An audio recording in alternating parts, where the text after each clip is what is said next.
During the Cold War, we operated submarines under the ice. The Brits have as well. And so after the Cold War, we didn't operate up there in that European Arctic as much as we did. Now that's changing.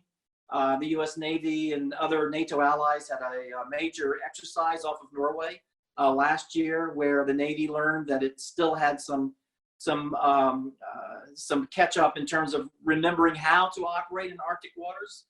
So, you know, the Russian Northern Fleet right now is quite robust in terms of its surface vessels, in terms of its naval air. They routinely fly around Norway and down through the Greenland, Iceland, UK gap, which is the major route through which you go into the Atlantic Ocean. So they fly that route, they sail through that route. Russian submarines go through there as well. And again, the US Navy is relearning anti-submarine warfare in the Arctic Ocean area.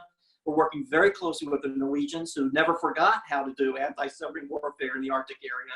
Norway certainly leads the allies in terms of Arctic operations. And so the alliance and the United States, we are resuming a bit more of a military posture up there in that part of the Arctic, that European part of the Arctic. And so the Russians certainly see that, and you see now many times Norwegian aircraft flying and escorting Russian aircraft as they pass through that part of the Arctic and down into the North Atlantic. And so we see each other more operating together up there than we used to. After the Cold War ended, there was the period of the 1990s when I think there were great efforts made, both in terms of Russia and in terms of the alliance, European nations, the US, to try to move away from the tensions of the Cold War. It was an exuberant time as we all tried to repair relations, and the Warsaw Pact went away and NATO began to enlarge.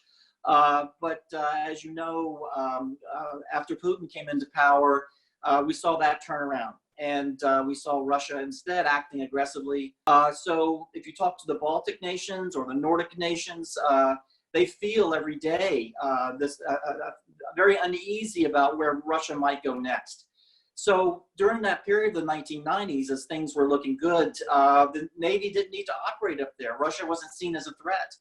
I will say Norway continued their operations up there. They continued to watch the North for the alliance. But for the United States, we were more concerned about China. After 9/11, we certainly had a big list of issues to deal with in terms of counterterrorism. And so we lost a lot of the skills that we had during the Cold War in terms of chasing submarines in Arctic waters. It's very different than anti-submarine warfare in warmer climes. This kind of peer-on-peer competition, we had gotten away from that after 9/11. We were dealing with counterterrorism. So we got away from that idea of fighting with a peer or a near-peer competitor like Russia, like China. And so as things began to get tense and those days began to fade into the past, we had to get back into the idea of potentially having to deal with Russia or deal with China. And that's important when it comes to deterrence. NATO, the US, the European nations, we now have redoubled our efforts, certainly since 2014 and the taking of Crimea. We've redoubled our efforts to strengthen our conventional forces in Europe, to help to deter Russia. And so part of that is being able to operate in the Arctic and work with our allies up there. And that's a lot of what you're seeing now.